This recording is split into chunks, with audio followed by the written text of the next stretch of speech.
Welcome everybody to our 2025 Asbestos Webinar. We are just giving it a little bit more time, maybe a minute for more people to come in. Thank you for joining us today. My name's Ashley, I'm with the AIR program, but I will let our main presenters get to it soon.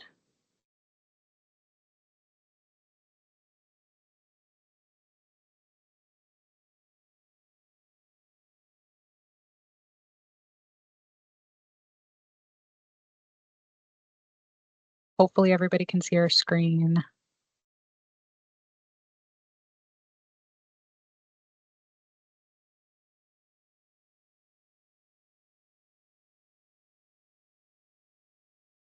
Okay, there were a few other people that I just admitted. If you're just joining us, welcome.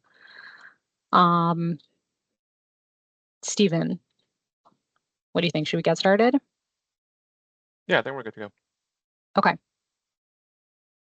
All right, everybody. Welcome, good afternoon. Again, welcome to our 2025 Asbestos Webinar presented by the AIR program. Our air licensing and compliance team is looking forward to providing you with an informative session. Please find our contact info on the bottom right corner. Make a note of it before we get started if you need to. We're going to try to give everyone a better understanding or at least a refresh of asbestos risks, regulations, remediation. Again, my name is Ashley. Thank you for joining us all to talk about asbestos concerns, certain updates.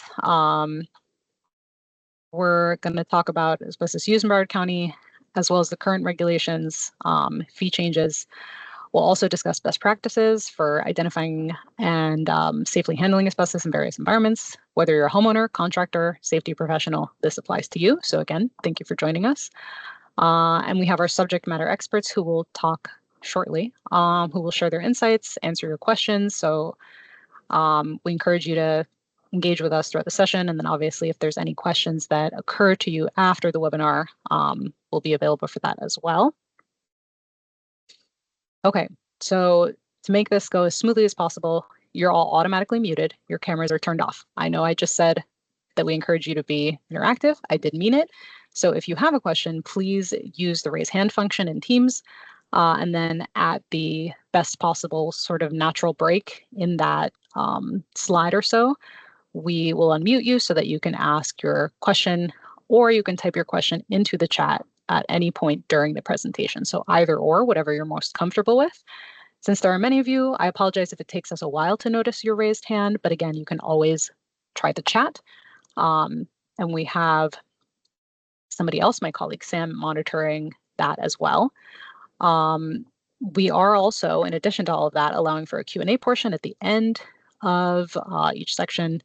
If you don't feel like interrupting during the slides, although Stephen, correct me if I'm wrong, I think you can interrupt at any point. So yes, prior to that, Stephen, our environmental project coordinator for asbestos, will present about permits and permitting.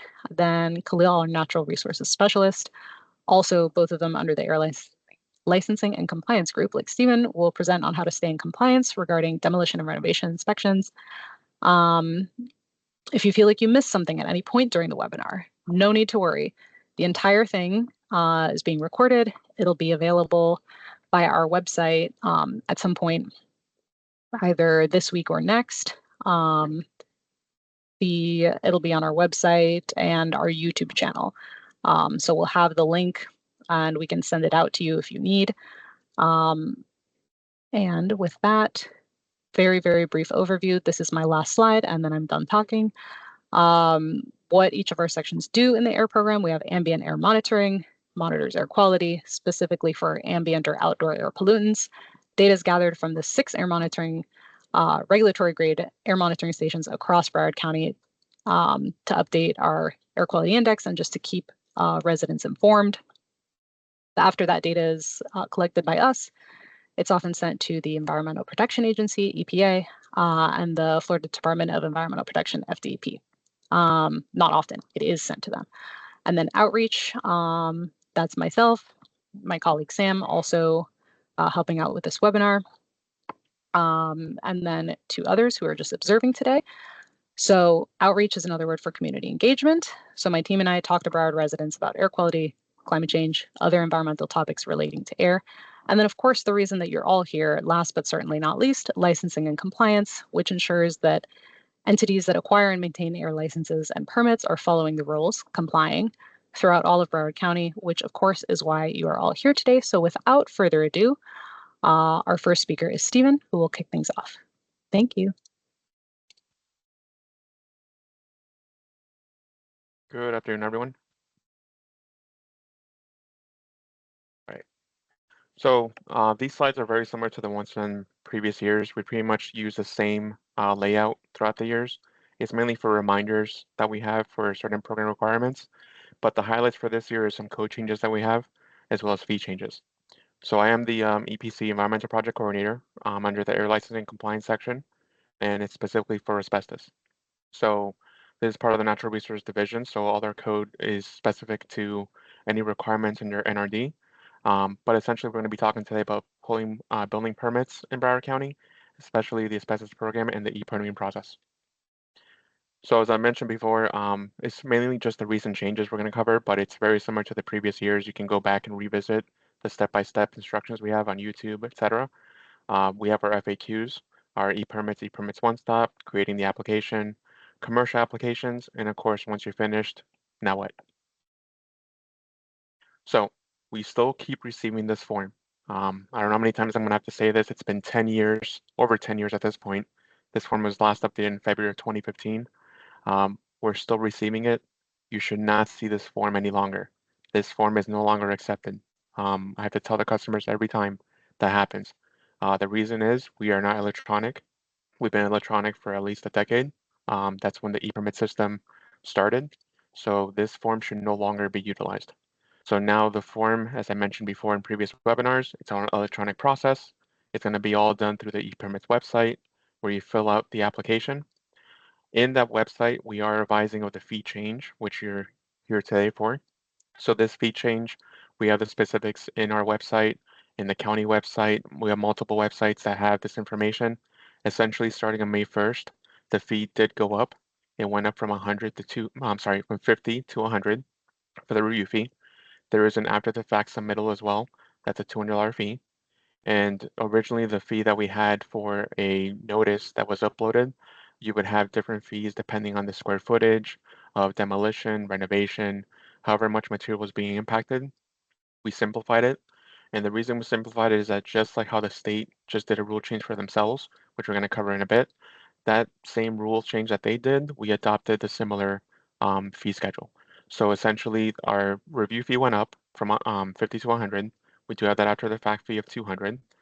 But essentially when it used to be demolition, renovation, or re-roof projects, we would charge depending on the square footage like I mentioned, but now it's a flat fee.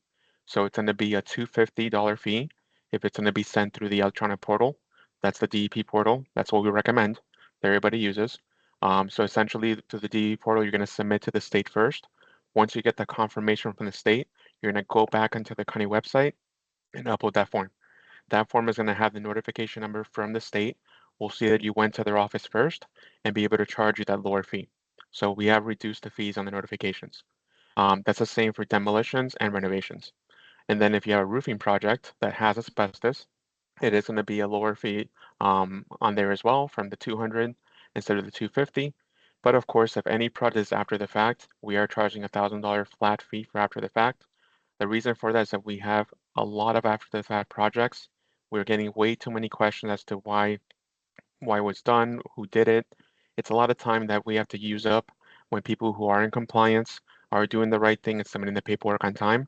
So it's a flat fee to try to do better service for the community because it's taking up, as everybody knows, when they call in for the timeframes. We're trying to implement automatic approvals for a lot of these things. So we did do a few changes in our system already. So essentially the goal is, which I mentioned a year ago, we've been a work in progress. We're trying to do an automatic approval. Let's say when you have a survey, that's a negative survey. Once that survey shows there's no asbestos, there's essentially no harm to the public, that will be an automatic approval where the consultant can sign off on that report, upload the report for you, and gain that approval automatically.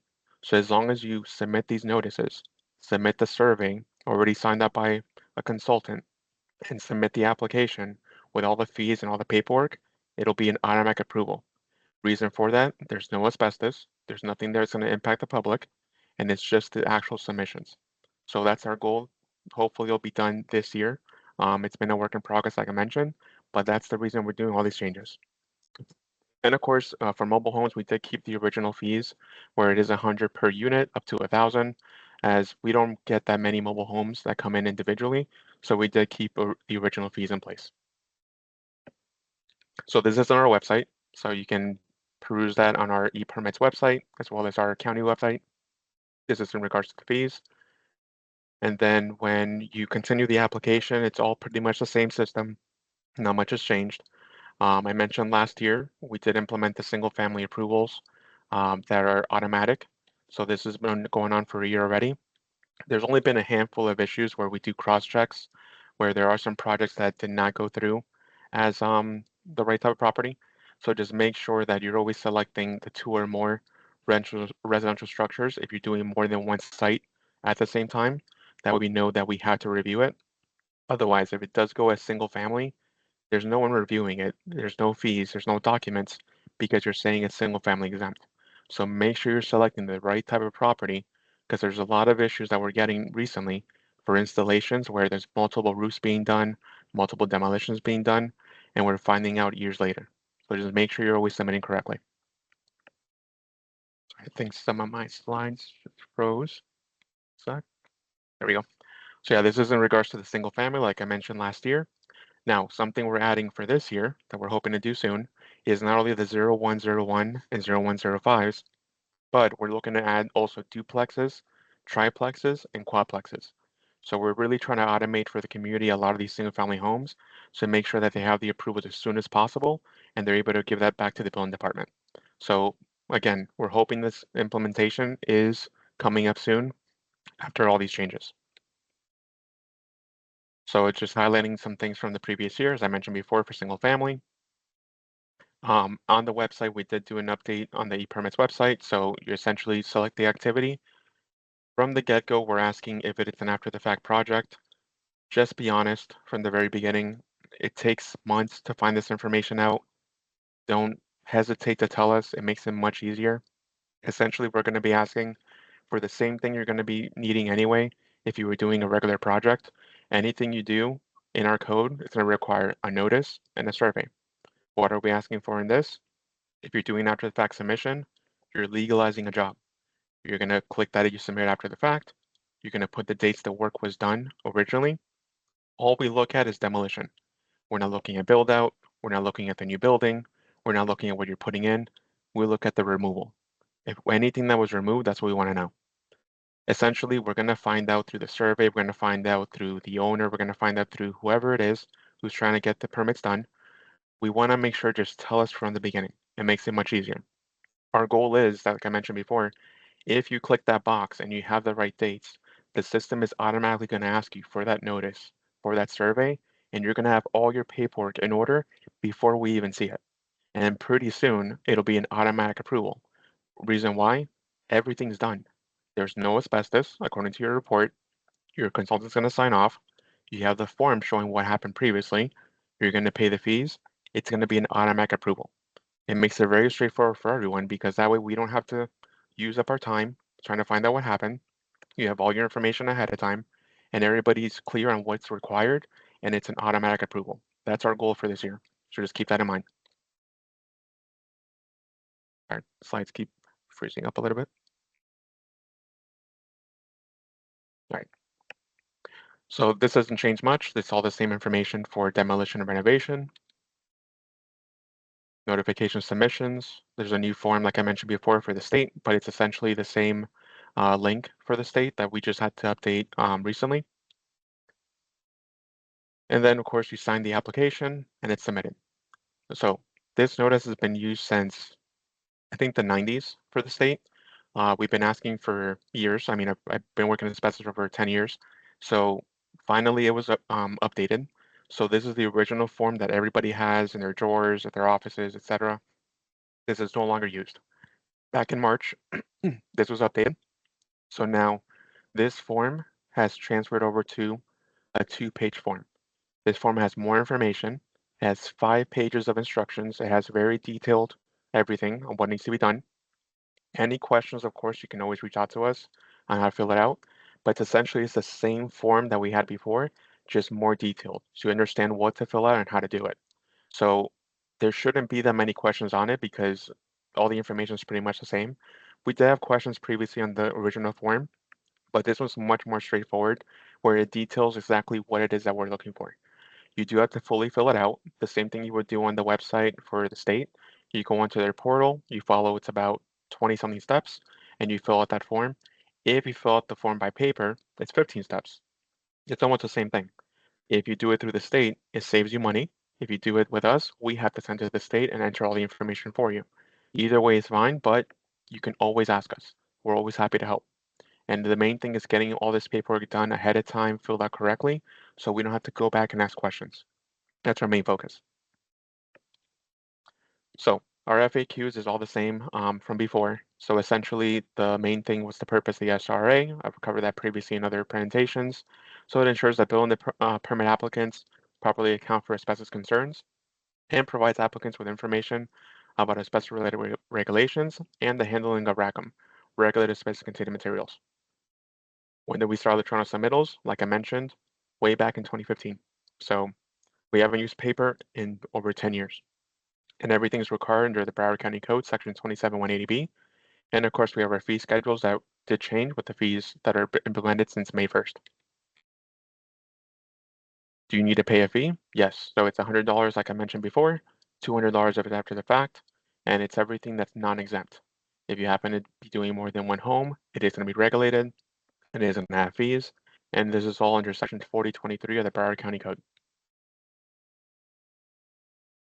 And again, if it's a residential building with 4 or less units, you're only doing one building that's a quadplex, triplex, duplex, or single-family home, not used for commercial ever in its history, you're fine.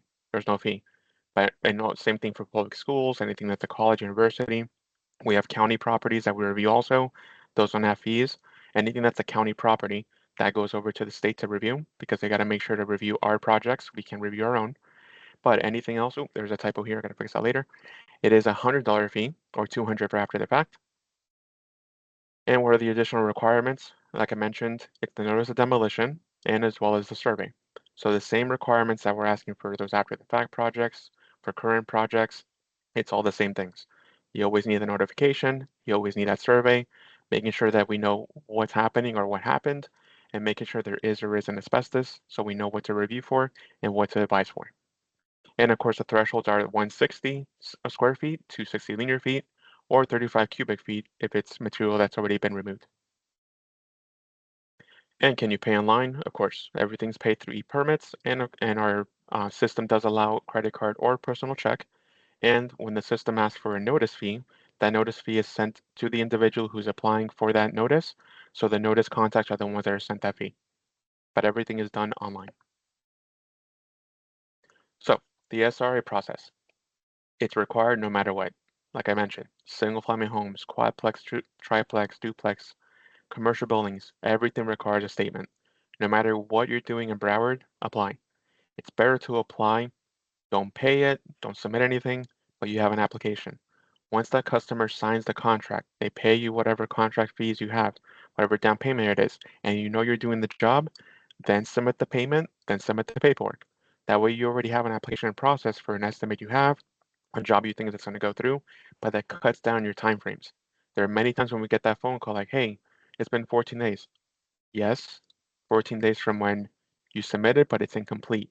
Just make sure you have all that paperwork in place, everything you need already in the system, and it makes it much easier along the way. When you create the application, make sure you know what property you're applying for. You make sure to go to BCPA, Broward County Property Appraiser. It's based on the use of the property. As soon as you see that use, that's 01, you know it's single family. Anything that's condominium, anything that's other commercial uses, etc., those you know they're going to be regulated. So that's the easiest way to know. And if you're doing more than one home, as I mentioned, it's going to be regulated. My city asked me for a statement. Where do I begin? You go to ePermits.broward.org, register for the account, and you apply for the asbestos statement. The number of steps will depend on the type of facility, the scope of work, if you have asbestos or not. And of course, like I mentioned again, single-family homes don't require FERA plans, but everything else does, condos, commercial property, etc. And we do have the link for the YouTube video that gives you instructions and the previous webinar that did go into more detail. The scope of demo reno work must be defined and the plans must be uploaded. If you don't have plans, we don't know what you're doing. If you're doing an exterior alteration, let's say like a concrete restoration, we're going to ask you for plans. I'm sorry, not plans, the contract. That contract will show exactly what you're doing. We compare that contract to what the survey shows, making sure that everything, all the materials that are to be impacted are being surveyed. The start date needs to be at least 14 days after your SRRA submittal. Of course, as I mentioned before, if it's after the fact, you mark that box, you let us know ahead of time. That way we have to ask a bunch of questions for months and months. If you're not removing asbestos or demolishing any load-bearing structure, you begin your project as soon as you receive your building permit. Why? Because there's nothing there. So as soon as you receive the approvals, you're good to go. The main thing is check for that approval. So if you go into the system, go to My Application Status, and you can see the status of your application. If it's in review, if fees are due, if it's been approved. As soon as you see that approval, that means we email the certificate. Some of the cities do get linked to the certificate, so they get the copy as well. But if you see approved and you have the certificate, you're good to go. If you don't see a certificate, there's probably an issue.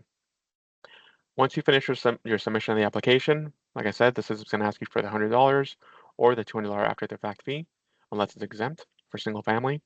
The turnaround time is 14 days. As I mentioned before, single family or automatic approvals. Pretty soon we're going to add that duplex, triplex, quadplex automatic approval. Make sure you upload the plans, notifications, etc. The status is online, as I showed you before. It'll be in review, fee is due, or approved. We're also planning to change this pretty soon, where it give you more details as to what exactly you need to submit for the application. That as soon as you submit something, the system will notify us, and it'll either give you that automatic approval like I mentioned, or it'll be a manual approval that notifies us immediately as soon as you do it. So we have a lot of changes coming up soon. And of course, you can view and print the approved documents. So in the event you didn't add yourself as a contact, you can always download the application certificate through the ePermits website. So this is what it looks like when you're going to download. On the left-hand side, it's on the view button. It's going to be a magnifying glass, but it could be just a circle or a space for some of the browsers. But you click that, and then you populate the certificate. This is the certificate you should be looking for. If you see this approval, it means we checked for everything. We checked your notice, we checked your survey, we checked all your documentation. So this is the approval you need to be checking for. If you don't see this, you don't have approval. So the common mistakes. Outstanding review fees. If you don't pay the fees, we have no way to see that project. You have to make sure to pay the fees. Not providing plans or further documentation. The asbestos report, the notice, anything that shows the scope of work that we're asking for. Just make sure you tell us what you're doing and you show us what you're doing so we can match it up. If you have the wrong address, or we can't find the address on property appraiser, there might be an address the city wants. We just have to make sure the paperwork matches that address. That's fine. And of course, if you exclude the contact information, this is a big one now because we are requesting the owner contact, the contractor contact, and the applicant. If those three contacts are not in there, or some of them may match up where the applicant is the contractor, that's fine, but we still want the owner in there. The issue is that nobody's reaching these emails, nobody's reading them, so we want to make sure we reach as many parties as possible to make sure everybody's getting the updates. And of course, when you send the approval, everybody will receive the approval as well. So the key points. Projects with no demolition or renovation of existing walls, floors, or ceiling in the scope of work, you don't require a statement. Example, new construction. All we look at is removal and demolition. If you're not removing anything or demolishing anything, you shouldn't be applying. As part of the process, anything that's with more than 4 dwelling units, commercial properties, you need to submit plans or a sketch showing the scope of work. We need to know what you're doing is what you're telling us you're doing. And of course, for re-roof projects, anything that has a commercial property, it's going to include in there the square foot of the roof. Of course, something we mentioned back in August that was going to be implemented was a survey requirement.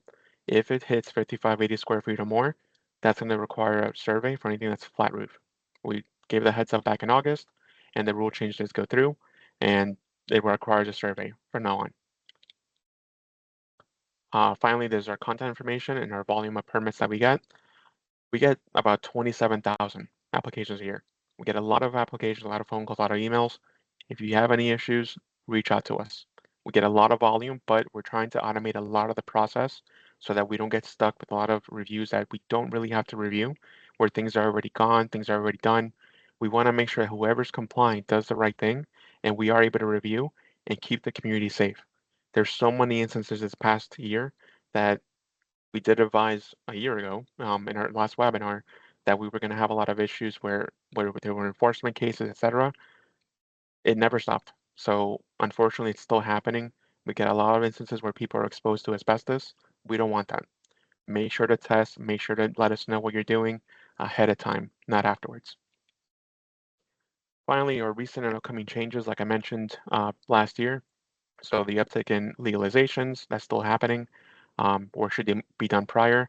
We're requesting a non-notifier form. Essentially, we were trying to gather information of who's doing it, trying to make sure they don't do it again, and it's happening again repeatedly. We don't want that to happen. So we implemented the after the fact fee. We have regulated enforcement pursuing cases.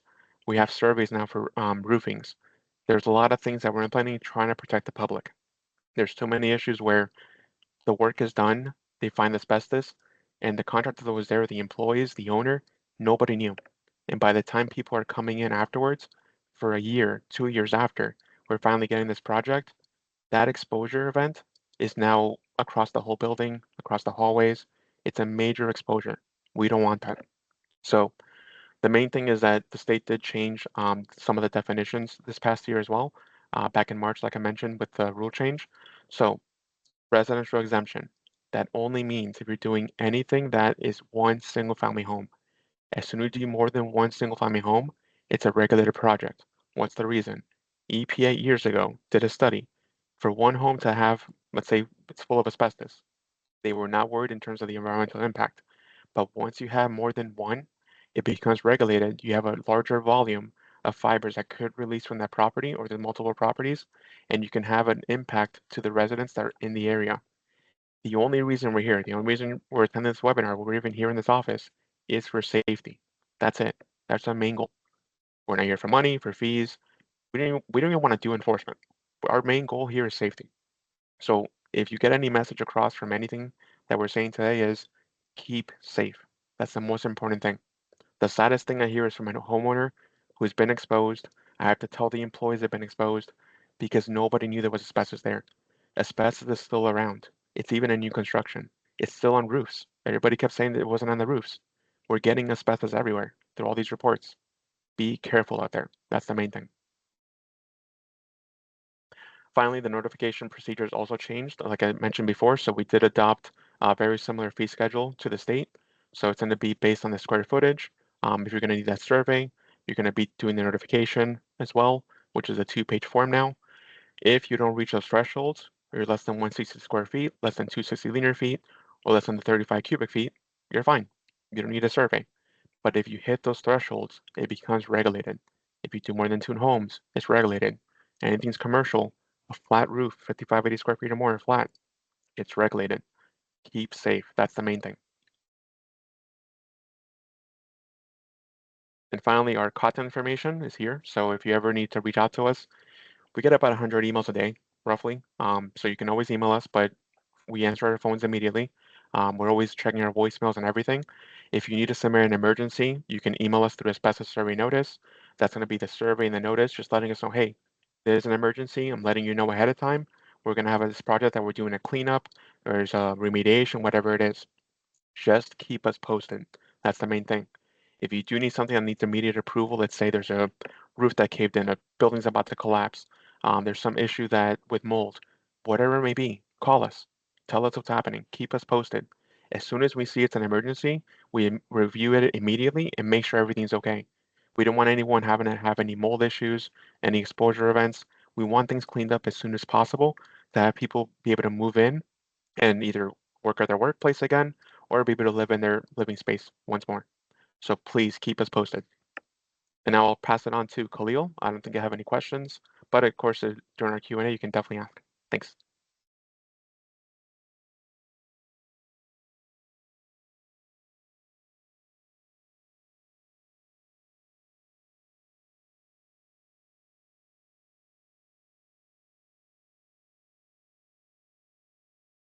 Hi, how are you all? My name is Khalil Jackson. I'm a natural resources specialist with the Broward County Air Program, specializing in inspections for the county and air licensing compliance and asbestos. And my section on this webinar is what we see in the field, how to make sure you stay in compliance in the field when you're doing a demolition project or an asbestos renovation project. And before I start, I do want to let you know who I am. As an inspector, I can be strict, but I also try to be reasonable. So as long as there's open communication and I know what I'm walking into and what to see, everything's going to be fine. But I am pretty strict with regulations when it comes to these type of projects, given asbestos is such a hazardous material.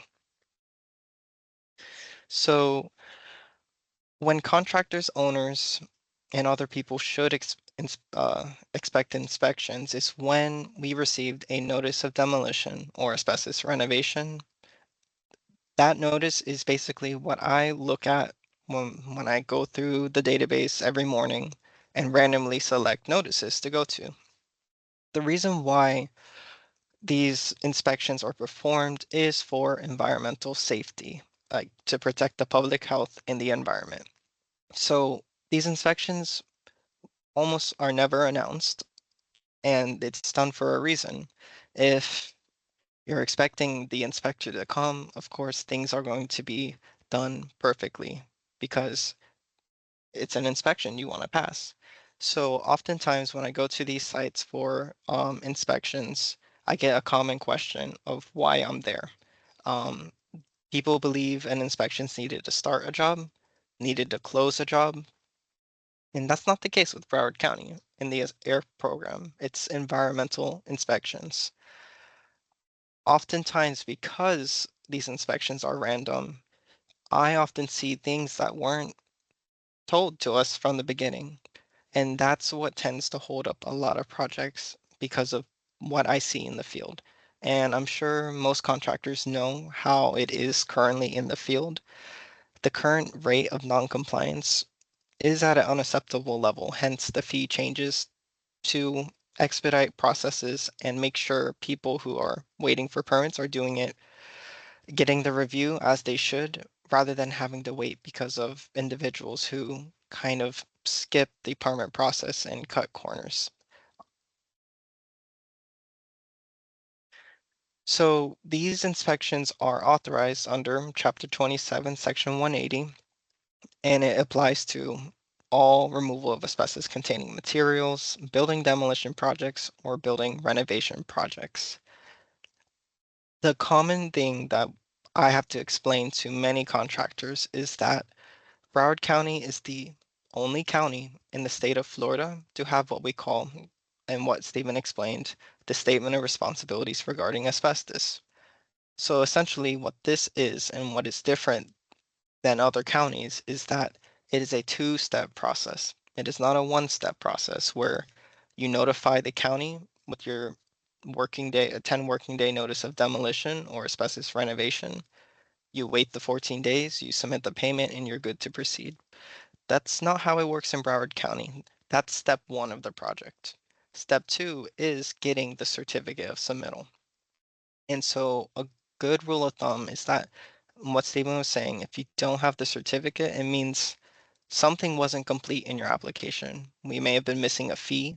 Maybe some asbestos was not addressed in the notice, and maybe we're unaware about who actually is involved in the project.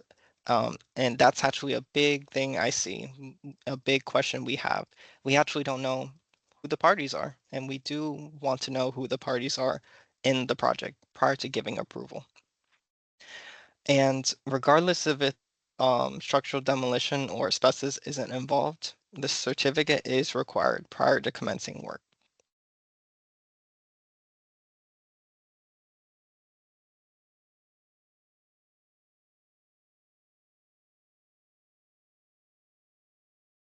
Okay, I found it. So the thing when I was saying when I said I was strict, I'm strict only in context to the Broward County Code. I don't like to make assumptions. I don't like to speculate. I do like to follow the code. Section 27180B1 and B2 is by far the most common non-compliance situations we have. So this is in tune with the after the fact work and why we changed the fees. If the project has started without the 10 working day submittal of a completed statement of responsibilities regarding asbestos, I'm going to keep on saying it, but it's SRRA, or it started and the county wasn't giving 10 working days prior to the commencement of the demolition or renovation or get noticed whatsoever, those are penalties or violations to sections B1 and B2. Last year, I said other violations that weren't common were not the majority, but unfortunately, as I've been inspecting, the rate of the other violations when it comes to work practice violations has increased. And that is an issue that we changed our fee schedule for because of the rising rate of noncompliance or rising rate of discovering the noncompliance.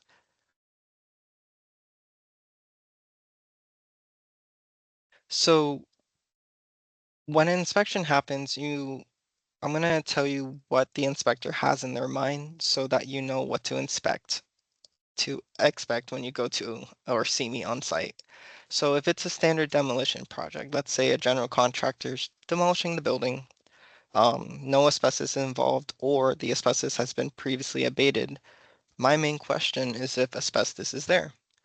So you often may hear this, but when we review an application, we're always asking, okay, where's the associated general contractor's application if an asbestos contractor is involved? Where's their notice or where's their application? And we ask it for a reason because we want to make sure that the asbestos is accounted for in one way or the another. So I go to a site, I ask if they have asbestos either by looking at the survey or looking at an abatement contractor's associated statement. And it tells me if it's been abated, if it was not required to be abated, that's the main concern. The second concern is work practices involving particulate matter emissions. So when I go to sites, mainly I just don't want to see excessive dust. That's the main thing. So with all demolition projects, wet method is required. So when I go on site, put on a hard hat, put on the yellow visibility thing, I'm mainly looking for water. Is it being used? Is there a source being used? Is there evidence of water being used? And if there's particulate matter being emitted from the demolition, is water being used and is it adequate? And adequate is a very subjective term. Essentially, adequate means you use just enough water to prevent visible emissions of particulate matter from leaving the site and impacting other areas. So it is never acceptable for dust to be leaving a site and blowing onto a busy roadway, which I've seen before. That is never acceptable. And oftentimes, most of the time, the contractors are not on site because we are aware that our certificate is required for a building permit, and permits take time with the cities. So we may receive a notice with estimated start dates, let's say a start date of today and end date of Friday. I inspect based on the estimated timeframes, and oftentimes no contractor is there. So I will call the listed owner or contractor, ask them, when do you expect to start? And it is required under the National Emission Standards for Hazardous Air Pollutants, the NESHAP, to provide the county or the administrator an updated notice of demolition or asbestos renovation with accurate dates. It's not a suggestion, it is required. And I've had to use that code citation in certain enforcement cases because it doesn't give the county a chance to inspect and ensure environmental compliance should complaints arise. Switching to asbestos renovation projects, these projects I look into it a lot more because I know regulated asbestos containing material is involved. So the first question I have is, all right, are you there? I'll call you. If you're not there, I ask for a revised notice as required under the NESHAP. The second question is, are people aware that there's an active abatement project going on? If it's hard for me to find the abatement, that's never a good sign. And I understand people are afraid of asbestos, so you may not want to put the sign up. You may want to keep the sign behind a door, but it needs to be visible because that's how it tells people to stay away and let the contractor do the abatement in containment. When I say containment, I'm saying, are all the engineering controls being used to make sure what is being abated is staying in a confined space and going out a specific area with negative air, meaning air is blowing in from one side and leaving out an exit point with a HEPA filter so that clean air is leaving. Also, if I see bags at the site, I want to make sure the bags are leak tight and they're labeled as asbestos. And water, I need to make sure water is being used in some way or another. So if asbestos fibers, that's wet method is always required. If you have to do dry method, that requires approval from the EPA, written approval. And I've never seen a case where we've gotten that written approval. And yes, containment. That's the most important thing that I look for in an inspection. So like Stephen was saying, in the past, we allowed contractors in Broward County to submit a notice of demolition or asbestos renovation, assuming the roof to contain asbestos, because based on the nature of material of build-up roofing, it's very hard for any potential fibers to be put into the air and made friable, meaning it's out of the matrix and dust of asbestos are coming up. It's very hard. And so when people use hand tools, non-abrasive methods, like if they were using like a rotating blade cutter, no, you would have needed a survey back then. Now, since August of 2024, we require surveys regardless. And it wasn't a change in code. It was always in the Broward County code. We just chose to enforce it because of alarming trend when I would go to roofing projects, and the first question or first statement they tell me is that the roof doesn't have asbestos. That is not the environmental awareness that we want when it came to the roofing projects, and that's why we require the survey. And we've been seeing a lot of roof reports with asbestos, so it's definitely out there.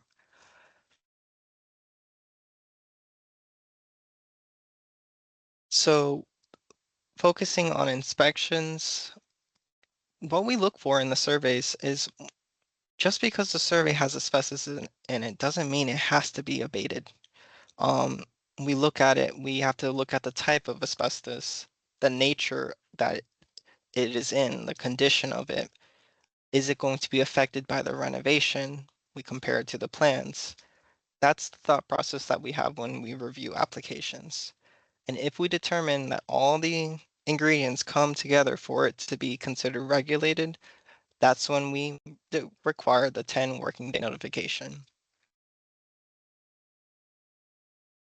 So what is regulated asbestos containing material? So RACM, that is the acronym we say, is friable asbestos containing material. Friable means it's very easy to get put into the air by hand pressure.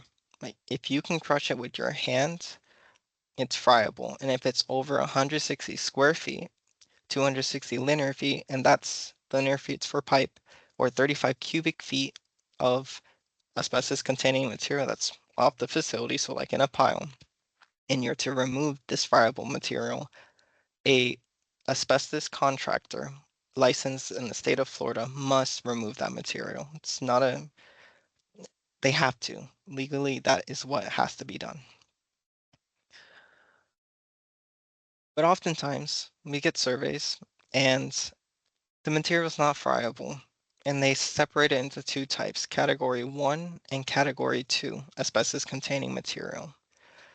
So these are like the material where it has asbestos in it, but stepping on it, it's not going to put it into the air. Squeezing it's not going to put it into the air. it's hard for the fibers to get into the air. And so category 1 is resilient floor covering. So most commonly vinyl floor tile, linoleum, sheet flooring, flooring like that. Asphalt roofing products. So as I was saying, build up roofing, packings and gaskets. Category 2 is any material that was not specified in category 1. And a common mistake I see is that they see the survey doesn't categorize this material as rackham. They just say it's asbestos containing material because they think it's not rackham. People, general contractors or owners will begin to remove it. And that is an issue because if you subject this normally strong material to forces that will cause it to break and dislodge, so sanding, grinding, cutting, abrading. If you crack a asbestos tile, fibers are going into the air. If you're grinding down mastic, the glue that's in poor condition, that's going into the air. So that is why we always ask for the renovation and demolition associated statement, because if there's a renovation to be done and these non-friable asbestos containing materials are involved, it is very reasonable and expected that it would become rackham and be subject to the 10 working day notification requirements. Of course, it has to be over 160 square feet, 260 linear feet of pipe, or 35 cubic feet if it's in a pile. So when should you contact us if you're out in the field? So this is mainly addressed to city officials, the municipalities. While you're doing your inspections and you see removals being done, you have two questions that you can ask them. Do you have the certificate of submittal from Broward County? Or if you're on site and if something seems off, like they're not doing something that they should, resulting in potential environmental pollution. So if you're going to a site, you notice they're, let's say, removing a facade or exterior stucco surfacing material, and there's so much dust coming from that project. Think of the air quality program. If you see dust, think of us. So I do want to show you all what I see from my perspective and my job as an asbestos inspector. With demolition sites, when I call or speak with the people and I say I'm an asbestos inspector, first thing they say to me, why are you even here? And I'm like, well, I'm required to, it's my job. But two, all demolitions require the notice of demolition or asbestos renovation, regardless of if asbestos is present or not. And actually today I was doing some inspections. I'm driving, I see a building being demolished, and I knew I did an asbestos abatement inspection there, but I knew we didn't get the notice of demolition. We always ask for the associated statement. We always ask for the associated statement of the GC or demo contractor to avoid those situations because we never received a notice of demolition for a regulated demolition. So that's why I'm here. I inspect to see the engineering controls. So do they have right shoring up? If they have a right shoring up, if they have silt fencing, to prevent unexpected collapse. And let me answer some questions first. What does the first question say, Samantha? Kevin asked if a demolition survey found no ACM, do we still have to submit a 10-day notice? If it found no ACM, the only time you would have to submit a 10-day notice if structural demolition is involved. So if we see in your plans you're removing a column or the entire building's going down, that's when you have to submit a 10-day notice. Unless, of course, you're documenting after the fact work. So you got a survey, no asbestos was detected, but the material is already removed. That notification is required based on the county code. So that's why. All right, next question from Elise is, what if we finish the demolition faster than originally expected on the notice of demolition? Okay, yeah. If you finish the notice faster, you notify us so we can keep the Florida Department of Environmental Protection informed of the progress of the project, because we have to mark if the project is complete and let the state know, hey, this project is complete. So you would let us know by calling or emailing. All right, and then John has his hand raised. I'm going to unmute your mic. Okay, John?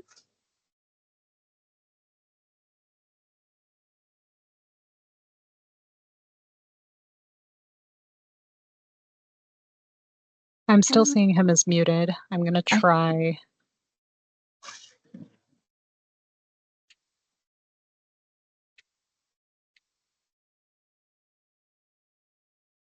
It's not allowing me, even though I made this webinar. So I'm going to say, John, if you don't mind typing your question into the chat, we can address it for you that way, because unfortunately, I'm not seeing the option here.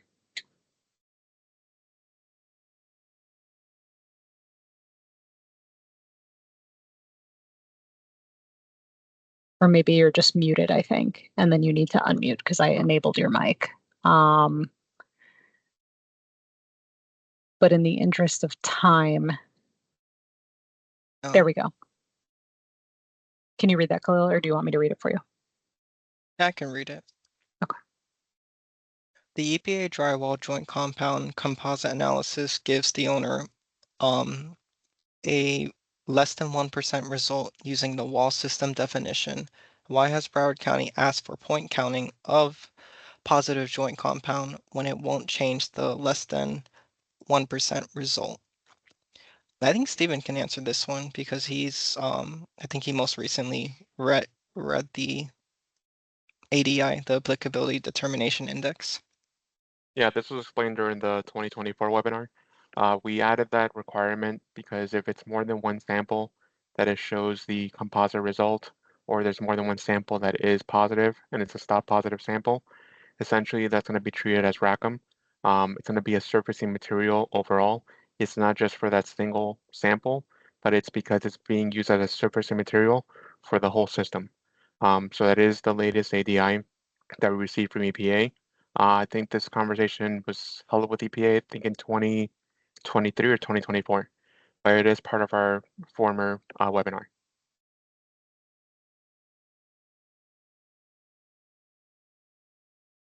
How We do can we get that? Yeah. Yeah, we can resend the ADI again when we send all the documentation for this one.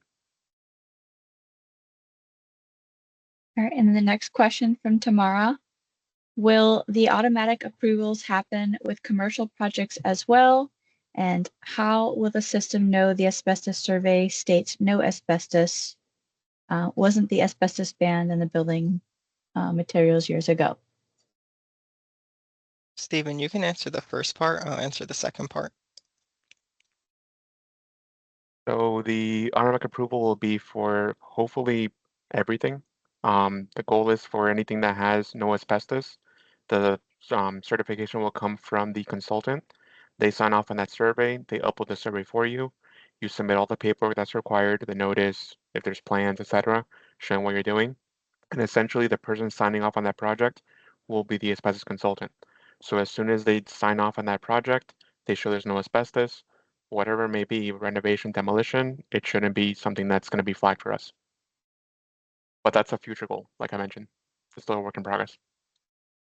Yes, and the second part, asbestos is not banned in the US. So originally, a total ban went into effect in 1989, but that ban was overturned in 1991. So what it meant is that new uses of asbestos cannot be made, and only 4 specific types of asbestos-containing material was banned in that 1991 ruling. So it couldn't be used in I forgot the 4, but like cardboard, it couldn't be used in that.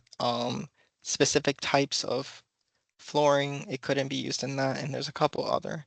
But because it was overturned, asbestos is still legally imported into the US, and because of that, this is why I often see asbestos containing mastic. I saw that in a survey in a building built in 2015. So we still see it even in new buildings. And Gabriel asked, if you can pulverize a material by hand, it's considered rackham. So how is flooring, tiles required a 10-day notice? So if the floor tile is positive for asbestos, greater than 1%, you have to think about it in a reasonable way. So the only way it would not become rackham is if you lift up each individual tile throughout the entire floor, make sure each tile is not cracked, and make sure it isn't cracked when you dispose of it. That's not how renovations work. Contractors use a spud bar. They use methods that will crack the tile. And I believe when we spoke with the Florida Department of Environmental Protection, that is the thought throughout the entire state. The entire state considers floor tiles, if they have asbestos, it's planned to be disturbed, you have to consider it as rackham. Khalil, there was also a question before Gabriel's from Kevin, and then there's also another hand raised, but please rest assured at any point, I know we have another hour, but if you want to table the questions at any point and then come back to them, that's also on you. We'll answer the other questions when we get through the slide portions, just so we can continue with the presentation. Okay. If it'll let me move the slide.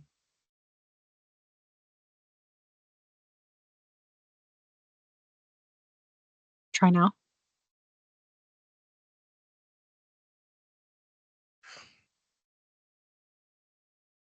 Okay. Yes, so this is another demolition site inspection. This one is a total demolition site inspection. So first thing that I check, I look at the records. I have a clipboard. I'm old school. I don't do electronic reports. I handwrite everything, because I just like writing. And I check if they got the certificate issued. They did. I check if we received a satisfactory notice of demolition or asbestos renovation. We did. And satisfactory is when the entire form is filled out. We won't issue a certificate if the notice is missing information. And that's just not going to happen because we need to report everything in its entirety. And the applicable fees were paid prior to demolition. So when I went to the site, I knew they complied based on paper. I'm inspecting to see if they're complying in real life. So I always check for a water source or evidence of water being used. I can see there's water outside of the silt fencing, and I can see through the silt fencing they have a hose and on standby and already being used for the wetting down of the material. So it's in compliance. That's pretty much the three things that, as long as you know it's there, you'll get a compliant site inspection.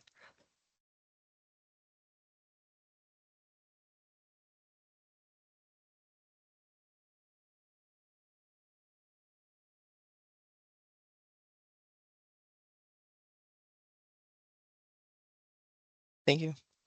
All right, so this is actually a non-compliant demolition site inspection, and it kind of throws people off when they receive a notice of violation from the asbestos program about a project that doesn't necessarily involve asbestos. We look at air quality. We're in the air quality program in the compliance section, so this is what I also do. They did everything right. They got the certificate issued. The notice was satisfactory. We got the survey. It was clean. And I did not plan this inspection. I was driving past the Galleria Mall, and I'm driving, and I'm like, it's kind of foggy. Like, what's going on? And I look to my left, and a building is being demolished. You can clearly see the air pollution from the excessive particulate matter. And this pollution was blowing onto a busy road into the mall. Because it was a drive-by, I arrived before any complaints from the public could be received, because we take environmental complaints extremely seriously. I had to talk to the contractor, had to put on my hard hat, walk in and say, hey, where is your water? They showed me the water source and we're in dust. And I'm like, please use the water. And as long as you work with me, I like to remedy things without formal enforcement action if you work with me. Especially if it's a one-time occurrence and it's not egregious where I can't just avoid it. So I mean, this contractor worked with me. They were pretty responsive. They addressed the excessive dust as I was on site. And Ashley, I cannot move this screen. I don't know why. Thank you. And I have to explain why it's not subjective. As an inspector, I have to have reasoning to say this is excessive. I did major in meteorology, so I love anything about the atmosphere. It's milky like because the light's being scattered because of these particles. And on the left, you can see that's not occurring. And that's how you know it's an out of compliant inspection in regard to air quality.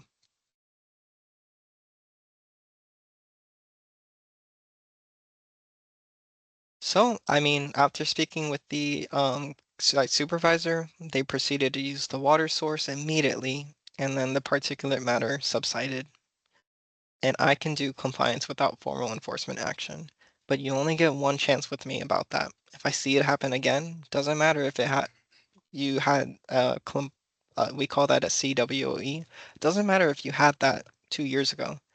If in 2026 I see it happen again, I won't do it because you were made aware of what to do, and I have a one-time rule, me personally, if the inspection isn't egregious. The next slide. So now we're on asbestos renovation inspections. So I give a case summary. This was vinyl composite tile. It had 2 to 10% asbestos, so it was kind of a lot. And it was over 160 square feet, and this was in a functional post office. So people were working while this abatement was going on. First thing I check, do you have the certificate? They did. I checked for the danger warning signage. It's in visible view. People need to know, like, this apparatus is because asbestos is being removed. And then I check for negative air. And you can see in figure 2, the flap should always be going into the containment area. If I go to a site and it's blowing outwards, something's wrong with the engineering controls you're using. And if it's blowing outward, just because I don't see dust, that is a visible emission. It should always be contained within the containment, and it's going out in section 4 through a exterior window, and this is clean air because it's passed through a HEPA filter and water is being used. The next slide.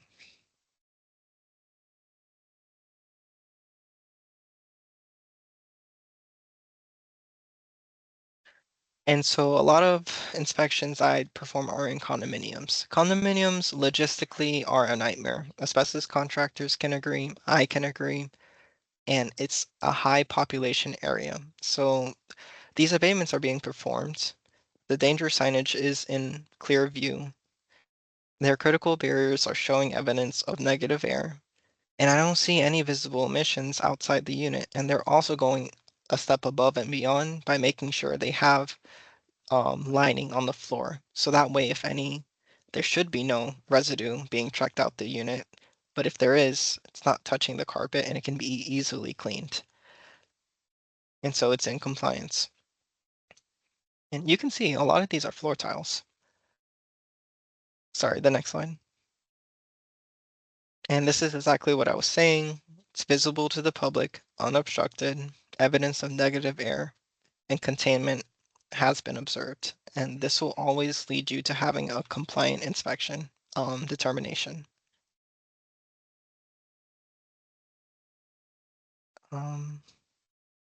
This one is a non-compliant inspection. Key differences from the previous one.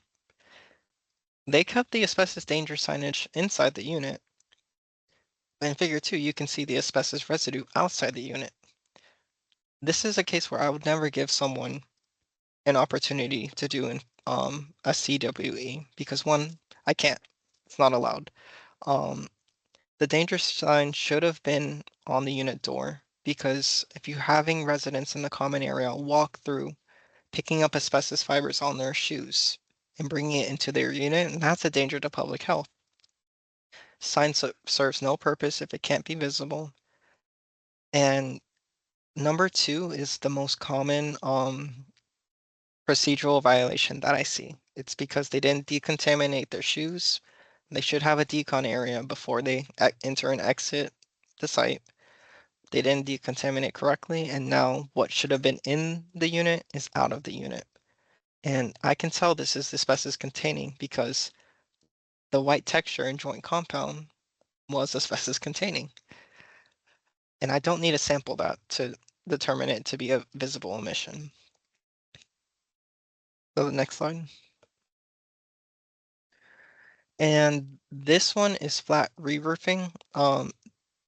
This is applicable now to when asbestos is detected in amounts greater than 5580 square feet.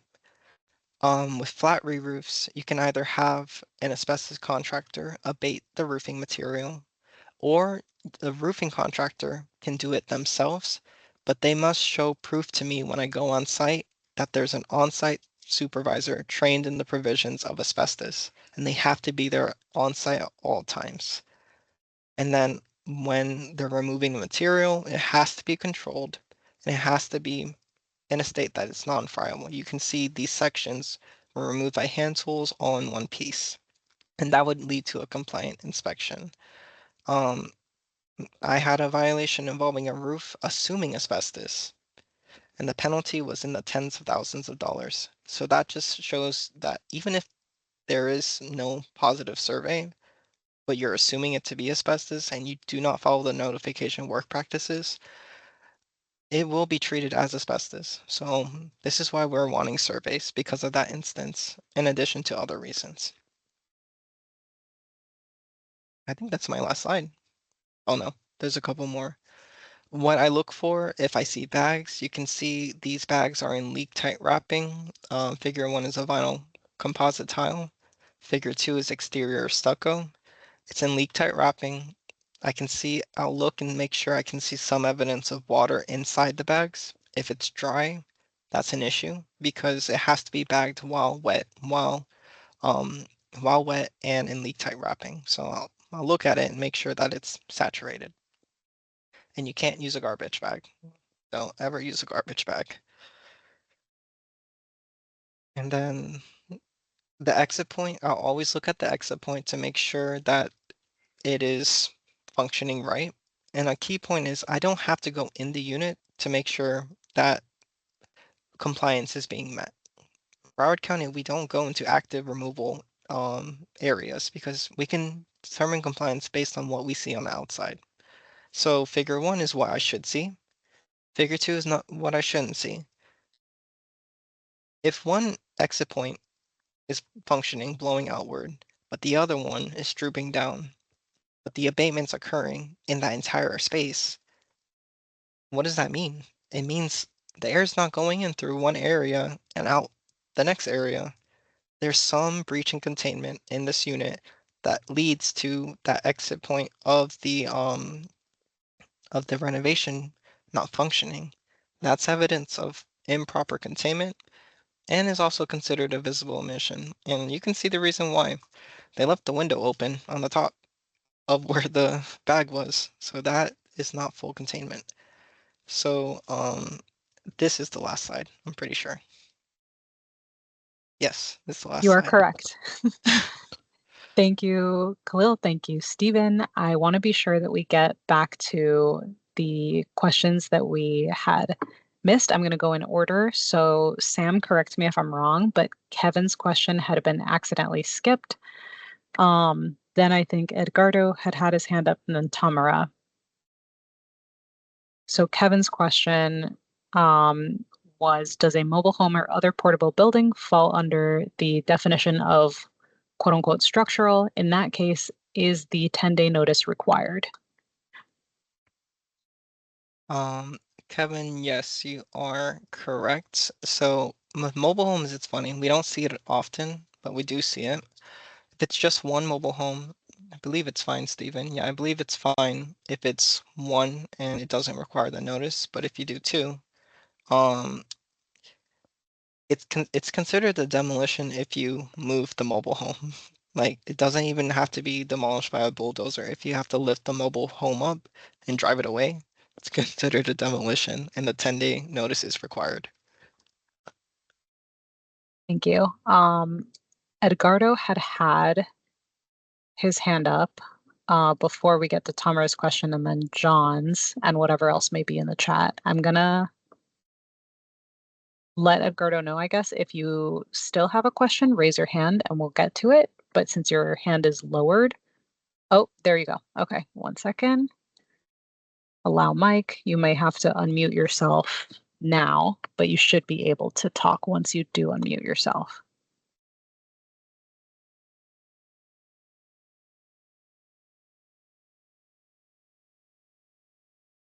So I am seeing a different icon, but if not, we may just have to kindly ask for you to type your question in the chat. I apologize. I don't know why this is giving this issue. It didn't happen last year, but we appreciate your flexibility and your patience. Can you clarify the roofing fees? I believe it was $50 upfront and $100 right before the certificate is issued. The roofing fee is, well, for the statement for the project, it's $100 now. But should you have to submit a notification, and I have spoken to you before on the phone, you're well aware about how the notices are. If you have to submit the notice because asbestos was detected greater than 5580 square feet based on the survey you give us, that notification has a fee of $200. If you submit it, no, it's $200, yes.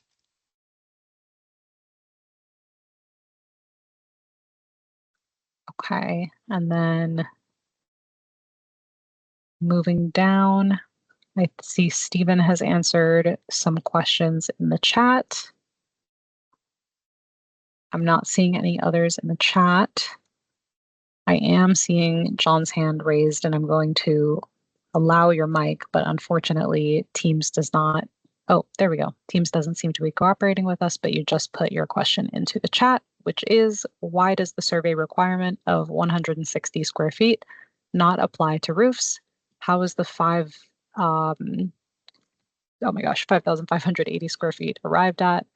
A survey is never required on a roof of greater than 5,580 question mark. Yes, so Sorry. okay, let me just read it. So roofing is special. It has its own section, like its own complete section in the National Emission Standards for Hazardous Air Pollutants, NESHAP.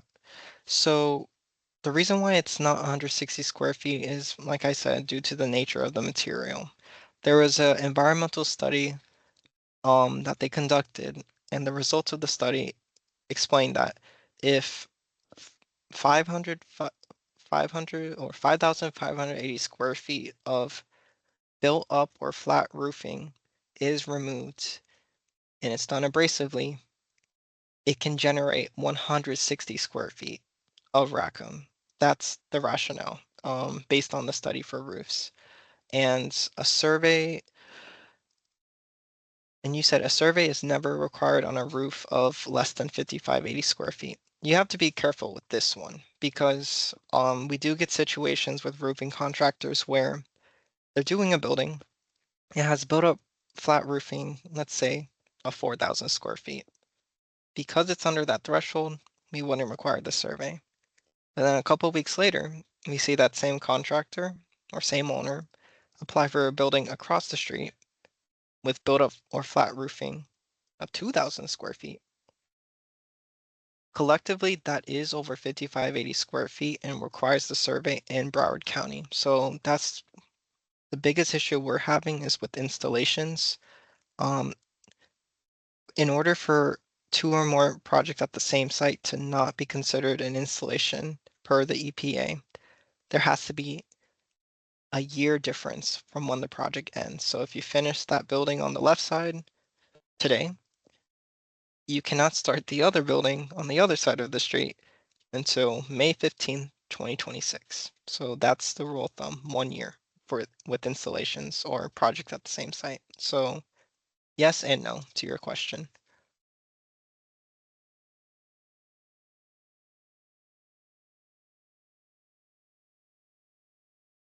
Thank you. And John, I've lowered your raised hand, but if you have more questions, given that disabling mics doesn't seem to be cooperating, please feel free to type it into the chat. Elise just asked on that, even if it's a different owner project.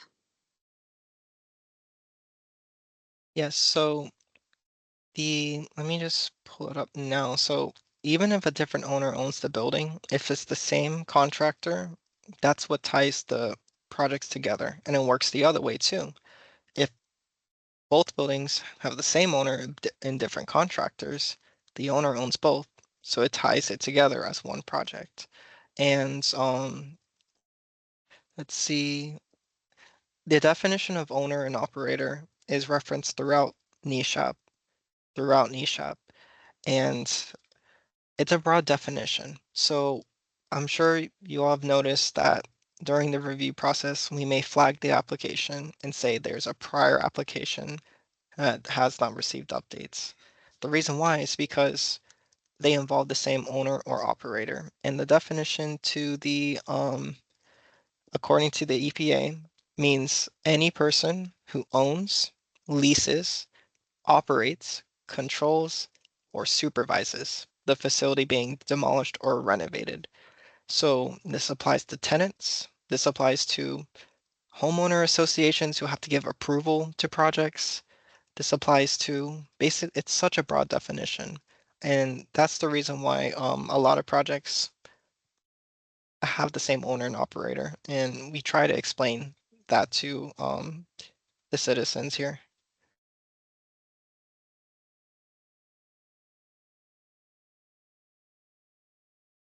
Thank you. I'm seeing from Gabriel again. So before starting an abatement project, you must send in a 10-day and then followed with ePermit's website to submit your SRRA, pay all the fees, and wait for your approval, all within the 14-day waiting period.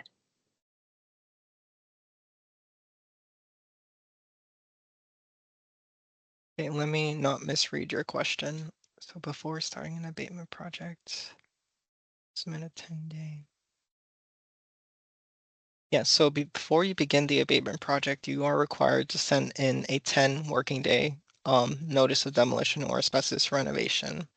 However, that does not mean on the 10th working day, you're good to proceed. As I said before, Broward County is different and we have a 2-step process.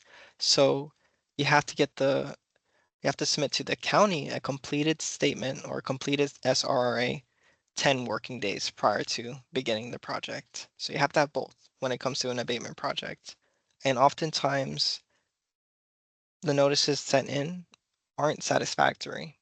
So just because you send in the notice 10 working days beforehand doesn't mean you're good to start. We need the form filled out correctly, and common delays is because fields are left empty, the ownership listed is incorrect, and there's discrepancies in the survey asbestos amounts versus what's listed. So yes, it's 2 parts. Wait for their approval. That's what we want to emphasize. Thank you. And I know you can see all these questions, but I'm reading them out so that when they are posted to YouTube, people can know what it was, considering they can't see that on their screens. So question from Dennis, during renovation inspections, we request the asbestos contractor's certification. Would you recommend that the certification be physically posted at the entrance of the building or affected area, Or is it acceptable for the contractor to present a digital copy, for example, a photo on a phone or laptop? What is your recommendation regarding this practice? Okay, yeah. So during renovation inspections, first thing I look for is if you have the certificate, notice, and signage.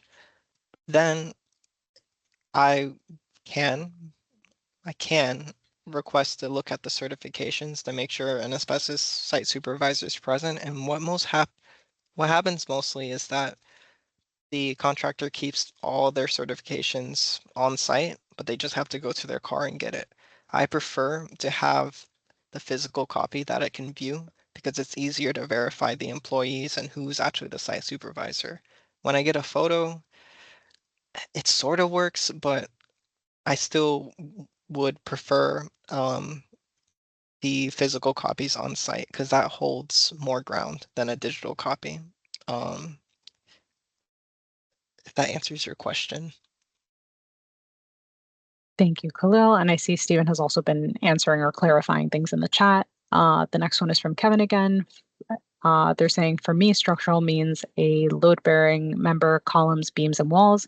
Do interior partition walls, in parentheses, non-bearing, consider structure? No, non-load bearing interior walls are not considered structural. So a good rule of thumb is that if you're affecting exterior walls, beams, trusses, things that sound structural, those are considered structural components. So oftentimes during the application, when we review plans, we'll see exterior walls are being removed in addition to interior walls. And we'll ask for the structural plans because we need to make sure that a column isn't being removed. So interior partitions, no, it's not structural. Thank you. And then we have from Mario, if the roof debris are combined less than 1% in the dumpster, can it be treated as regular debris? If the roof debris are combined less than 1% in the dumpster, can it be treated as regular debris? I'm assuming you're talking about positive roofing systems. So if the roofing field in its entirety is classified less than 1%, legally it's not asbestos containing material. However, we do have the authority to ask for a point count for these type of situations because per NESHAP, I believe, or an applicability determination index, I think it's the latter.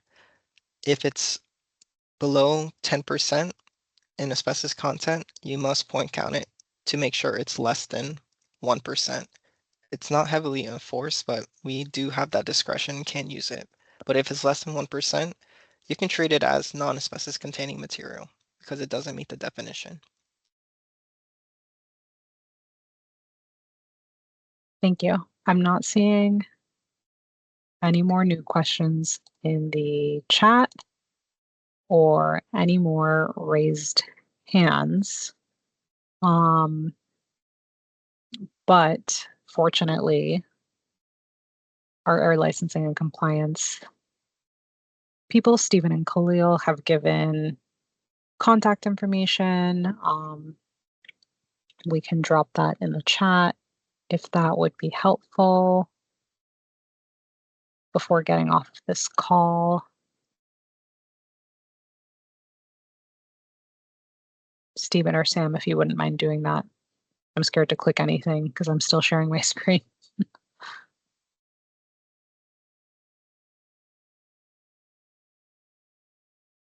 Was there a specific email?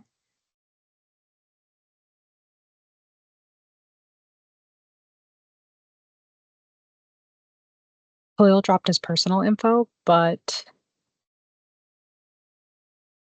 there was the survey email as well, correct? That was on a much earlier slide.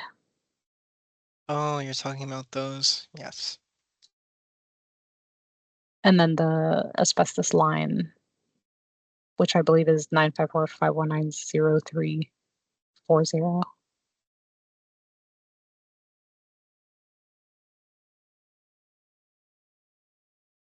Is that correct? Yes.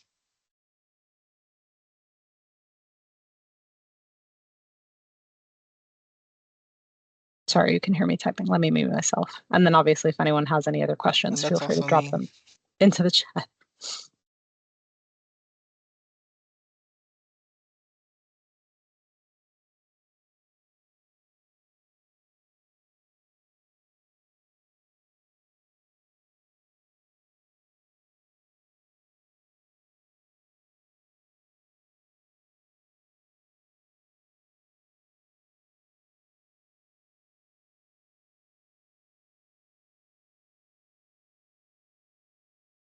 There may be some clarification needed for Yeah, sorry, Mario. I've been typing. No worries. Yeah, I did ask for clarification for a question. So I'm not sure there was a follow-up from Elise. I'm not sure what she was referencing regards to different owners. I think she may have been referencing installations. So essentially, if there's different ownership, that's not a big deal for the owners. Contractors do have to keep track of installations. So if you're doing a project and you happen to do one down the street, next door, the next block over, you as a contractor, the operator who's applying, you have to be aware that there are multiple projects, and that does become a regulated project for you. In the event they want to change contractors, you don't want to do the job anymore, keep us posted. But it is going to be an installation that's regulated. I'm assuming that was the question. Thank you, Stephen. I'm seeing another question from Randy. For any emergency remediation, what is the time frame we should submit the notice of demolition? Okay.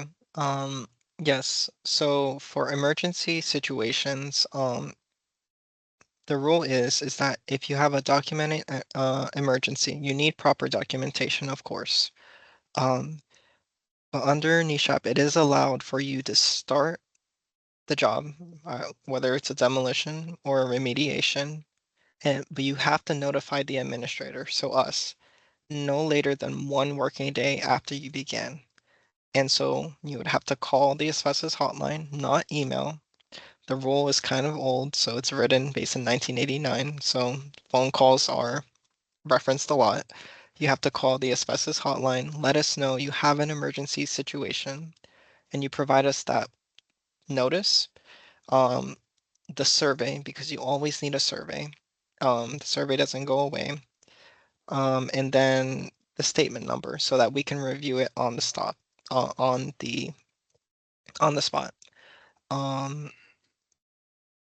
that's in context of remediations. Additional information if it's an emergency, well, an ordered demolition. So if it's unsafe for a survey to be conducted, if the building's at risk of imminent collapse, and you have to submit the 10 working day notice and not follow the 10 working days, you are allowed to not sample because it's unsafe, but you must treat the entire debris from the project as asbestos containing and use water throughout the process. There cannot be excessive emissions with that type of situations when it comes to the survey requirement being not followed for unsafe structures. So that's the answer for remediations and also ordered demolitions for unsafe structures. Thank you. I'm seeing a question from Luis. John, I haven't forgotten about you, but I still have your mic enabled, and I'm guessing due to the settings of this Teams call, you're unable to mute yourself. So if you wouldn't mind, oh, there we go, right on cue. It's in the chat, but let's go in order.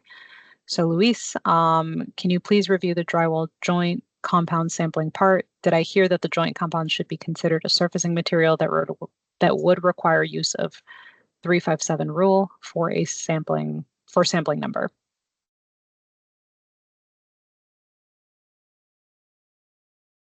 That's for you, Stephen. Sorry, what was the question that I'm reading the chats? It's from Luis. They ask, can you please review the drywall joint compound sampling part? Did I hear that joint compounds should be considered a surfacing material that would require use of 357 rule for sampling number? So it's not based on the sample numbers. I did attach the ADIs. I will re-put it in the chat once more. And it will be sent out to everybody. Thank you. Olga, I'm assuming that your raised hand is based on the question that you have in the chat. If it is, feel free to lower your hand. And your question in the chat, at least, is the electronic form from DEP does not populate signature once it's received. Is there any suggestion? Yes, we've noticed that. So if you submit electronically to the state, because you have an account with the state, we know it's from you. But like how Stephen was referencing, when you submit to the state, you get an automatically generated notification. And since the county has its own statement application, we just request you upload that electronic notification to your application, and you could sign it there. Thank you. And then we have Gabriel asking if I notify for, let's say, 2,000 square feet of tile and mastic ACM, and client calls back weeks later to do additional removal, would a new notice and SRRA be needed?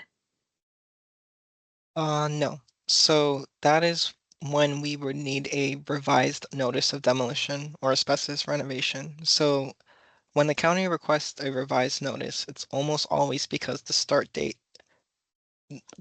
of the project did not occur on the start date of the listed original notice.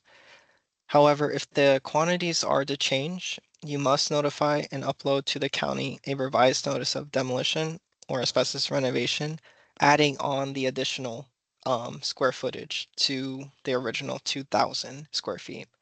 If you fail to do that, that is a NESHAP violation because the amounts on your notice versus what is abated, it must be, I believe, within 20%. If it's over 20% off, that's a violation to the NESHAP. So always submit a revised notice with, of course, extended dates and the additional asbestos to be removed.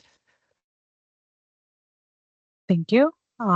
John asked, we have a new generation of vinyl flooring materials, such as luxury vinyl plank flooring. Do these materials require sampling?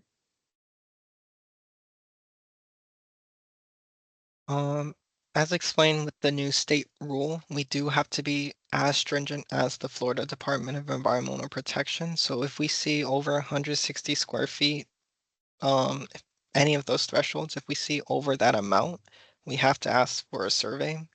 The luxury vinyl plank flooring, I know the one you're talking about. Typically it's not suspect, but we still would require the survey for any additional material to be affected since it's over 160 square feet. Thank you. There's another question from Kevin. If a project is non-ACM, the project is delayed 1 or 2 days past the date on the 10-day notice, do we need to file a new notice?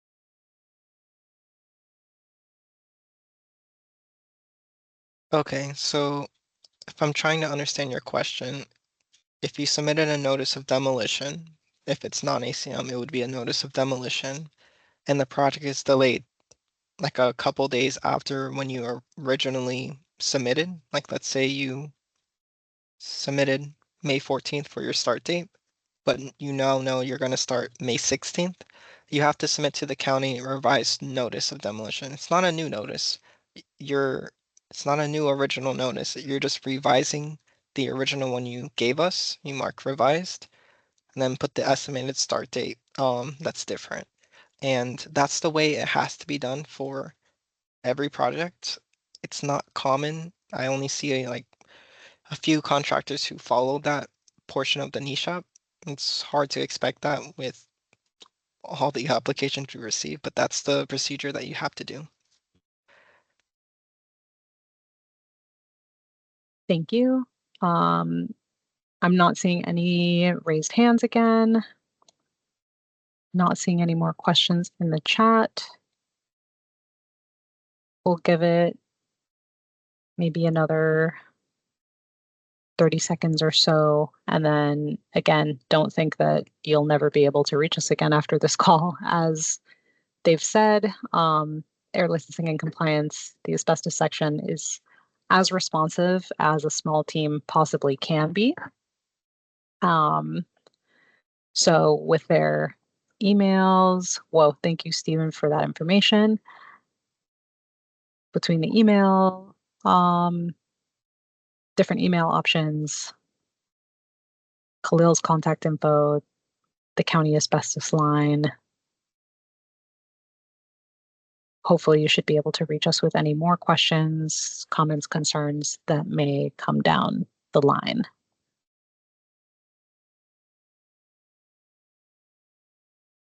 Thank you, Elise. Stephen, Khalil, any last things to note? I just want to say thank you all for coming. We've really wanted to do this webinar because we saw a trend of people not being on the same page. And so at least we hope that this webinar will have general contractors, asbestos contractors, and owners working together to help streamline the process, because the worst part about this job is when you have to enforce violations. And it may seem hard in the beginning and tough in the beginning, but that is to avoid what's at the end. If I see a violation, I hate issuing a $30,000 violation because it can bankrupt small businesses, but the fines are high because it's a hazardous material. So we want to do it hard in the beginning versus someone's business being on the line, because Broward County is about promoting business. So I know it may be tough in the review process, but that's the main goal. So we make sure everyone knows environmental health and public health is the main purpose of our program. Thank you, Khalil. Well said. It's tough love. Very necessary for all of our residents. Stephen, did you have any final notes? Sorry, I am still replying to chat items, so you have references for all the questions. But I do appreciate, like I said, everybody joining. We did have some questions in regards to certain items that we will be following up on with any ADIs that we referenced, as well as some other documents that we're going to share after the webinar. And of course, the webinar will be available via YouTube. As I mentioned from the beginning, just keep us posted. That's all we're asking. Communicate with us, let us know what's happening, so we find that ahead of time, not years later. But thank you everybody for attending. Yes. Give us, a couple days, a week or so at most. There will probably have to be some light edits done to this before it's all cleaned up and posted on YouTube, but we'll be sure to send out that link to everybody, not just those who attended today, although still, tell your friends in the business, spread the word, and we'll link out to it from our main asbestos, Broward County asbestos landing page as well. There is one other question referencing something that Stephen said. As mentioned, it is not based on number of samples, or sorry, that's what Stephen had said. And then this person followed up with, so it should be considered a miscellaneous material for sample number purposes, correct?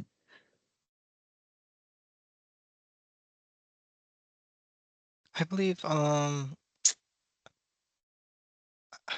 think you're I think I know what you're implying. So the sample number requirement based on the requirements of a thorough asbestos survey, I think you're referencing AHERA surveys, where based on the AHERA or another type of survey, based on the amount of material, you have to take certain sample numbers. For us, NESHAP is pretty vague on it.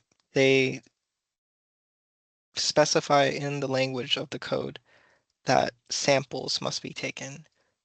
By that interpretation, that means at least 2 need to be taken for a thorough survey. It's a very vague interpretation, but at least 2. And if you want to take more samples according to other survey regulations or frameworks, then yes, it's up to you. Thank you.